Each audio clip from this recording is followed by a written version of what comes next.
Bem, nós estamos aqui neste lugar maravilhoso, mas eu sinto um friozinho na barriga, Suzy. Só de olhar para baixo, né? Só de olhar ali depois das pedras, você não vê mais nada. Aqui é o Monte do Precipício e ali em cima estava escrito também Monte do Escape, não é, Suzy? Pois é, muito engraçado, né? Escrito em 3 línguas, em árabe, em hebraico e em inglês. Mas estava escrito assim, que aqui foi o lugar onde Jesus escapou das pessoas que estavam perseguindo a ele. Que Jesus veio e daqui ele pulou lá para baixo. E assim ele escapou. E dizendo também que foram achados aqui túmulos. Mas eles dataram esses túmulos de 80 a 100 mil anos antes de Cristo. E eu questionei a nossa guia em relação ao aparecimento, né, do homem na face da terra, de acordo com o que os judeus creem. As escrituras, não é, com a Bíblia. É. E é engraçado. Realmente, se nós cremos na palavra de Deus, nós vemos que o homem está aqui na terra há 6 mil anos. E foi muito interessante quando eu ouvi, Suzy, uma entrevista de uma doutora em paleontologia, lá na Rede Minas, em Belo Horizonte, e foi com Luciano Correia a entrevista, e ela disse que hoje a paleontologia já afirma que o homem não está aqui na Terra há mais de 10 mil anos. Então nós sabemos que tem muita especulação tentando provar a teoria da evolução, mas nós sabemos que a Bíblia é que nos conta a verdadeira história do homem.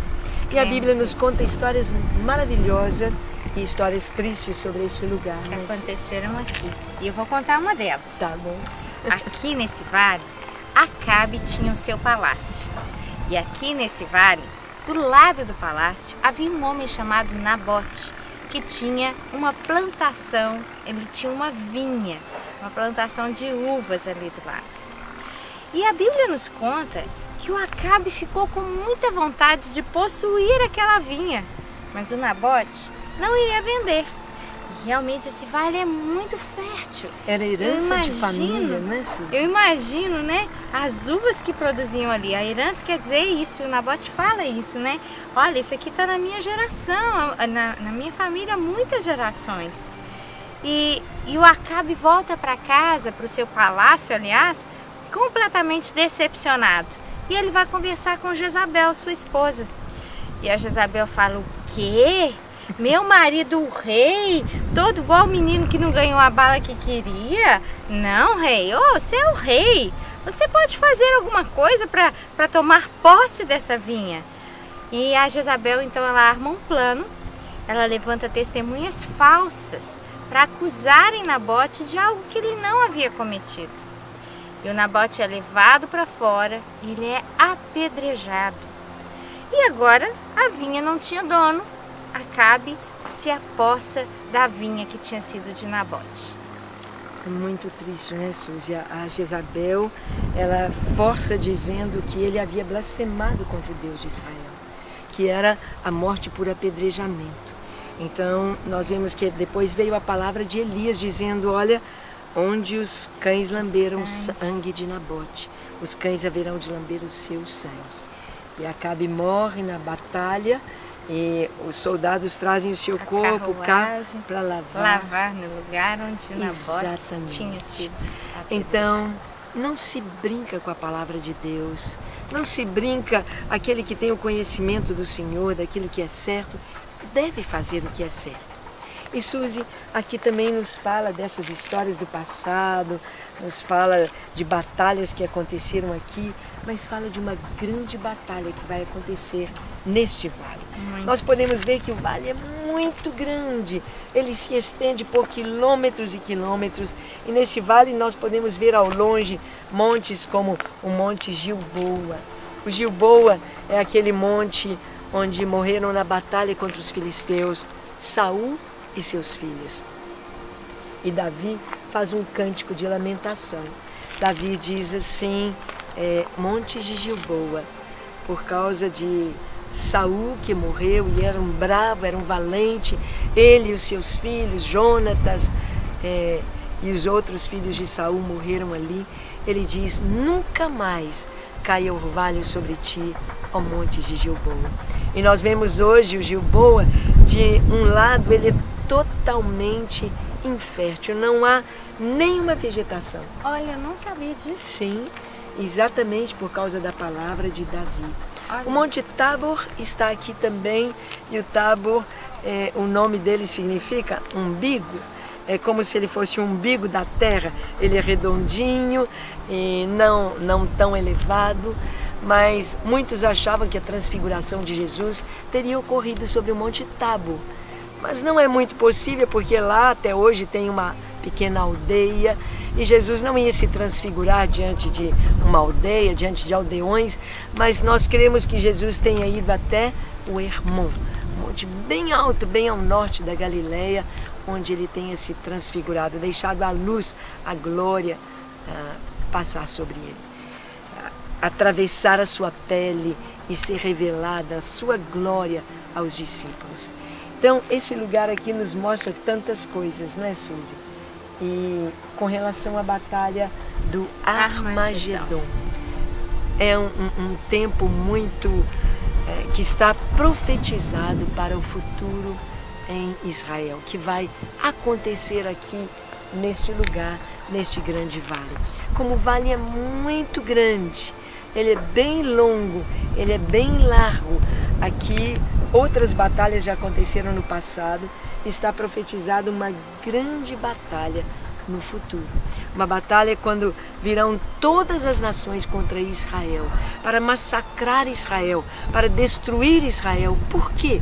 Porque nesta época o mundo estará sendo dirigido por uma mente maligna, não um ditador, não uma pessoa que vai, mas ele vai receber autoridade das nações. E aquilo que ele falar para as nações será lei. É o anticristo, ou o antimessias, ou aquele que virá com o nome de Messias, mas não é o verdadeiro Messias. E ele trará o mundo contra Israel. Como assim? Durante 7 anos vai haver tribulação. Os 3 primeiros anos e meio, Suzy, tribulação, e os 3 anos e meio depois... A grande tribulação. Sim, a grande... Nos 3 primeiros anos e meio, ele é a favor de Israel, Sim. Até que Israel descubra que ele não é nada amigo. E vai descobrir como este anticristo, ele vai levantar o templo em Jerusalém, ele vai restaurar o culto, ele é um judeu, ele vai ganhar a simpatia do povo de Israel. Mas depois, como ele é uma mente maligna, ele é uma incorporação mesmo de Satanás, então ele depois de 3 anos e meio vai colocar a imagem dele, conforme está escrito no profeta Daniel, para que você não pense que essa profecia é só do Novo Testamento, é só do Apocalipse, mas está lá no Antigo Testamento, está lá em Daniel. Na verdade, os dois, o Novo e o Velho Testamento, se completam o tempo inteiro, sim, né? Sim. O Novo conta alguma coisa do Velho, o Velho conta alguma coisa do Novo, e a gente junta os dois e a gente tem uma profecia completa. Sim, então Daniel fala que isto vai acontecer. Ele vai colocar a imagem dele, a imagem da besta, no templo. Os judeus sabem que o seu Deus, o Deus de Israel, proíbe a construção de imagens. Eles não vão aceitar. Aqueles judeus religiosos vão descobrir, esse cara não é o Messias, não pode ser o Messias. E vão cortar a aliança, vão romper a aliança com o anticristo. E então a ira dele é para exterminar os judeus. Mais uma vez. Sim, mais uma vez. Então... Vamos dar uma paradinha na viagem para ouvir um recadinho que eu gravei no Brasil. Viajar para Israel é viver o cumprimento das promessas e profecias bíblicas para os últimos dias. É fazer parte da história que Deus está escrevendo hoje. Viajar para Israel é receber no coração uma paixão pelos povos que ainda não conhecem Jesus. A operadora de turismo El Gibor tem o privilégio de conduzir pessoas, igrejas e ministérios para experiências inigualáveis, desenvolvendo com excelência o trabalho e a visão que lhe foram dados como ministério. Com mais de 30 anos de experiência no mercado de turismo e quase 2 décadas de experiência na organização de viagens, de grupos religiosos à Terra Santa, a operadora El-Gibor é reconhecida por igrejas e ministérios, não como a maior, mas como a melhor agência de turismo cristão do Brasil. A El-Gibor trabalha com excelência para que você tenha uma viagem inesquecível à Terra Santa. Garanta o sucesso da sua viagem. El-Gibor, excelência em viagens.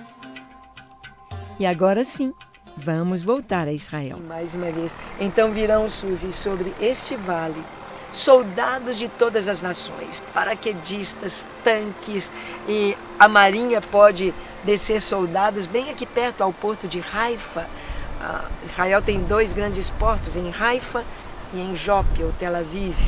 E aqui eles poderão descer soldados do mundo todo. Vai ser uma guerra muito especial, diferente. Israel sabe que não tem chance. Israel pode ter chance com uma guerra contra os árabes, mas uma guerra contra o mundo inteiro. Ele já não terá o apoio dos cristãos, porque os cristãos foram arrebatados. Ele estará sozinho. Então, sozinho não. O Senhor está com eles. E é isso que vai acontecer. Eles vão levantar os olhos para cima. Depois de ver tanto sofrimento no mundo, tanta catástrofe, tantas coisas terríveis acontecendo, Israel vê que não tem chance e diz: Deus, Deus de Israel. Então Jesus virá. E nós viremos com Jesus. Glória a Deus. Jesus montado em cavalo branco virá aqui à terra estabelecer o seu reino. A Bíblia fala que com a espada que sai da sua boca, ele vencerá o anticristo, ele vencerá Aleluia. a besta, ele vencerá o falso Aleluia. profeta. Então, um novo tempo sobre a terra a partir deste lugar. É um lugar não geográfico apenas, mas histórico. Lições do passado, lições no presente. Tão fértil, tão lindo, mas lições também no futuro. Veja um pouquinho mais deste vale, veja um pouquinho mais do futuro.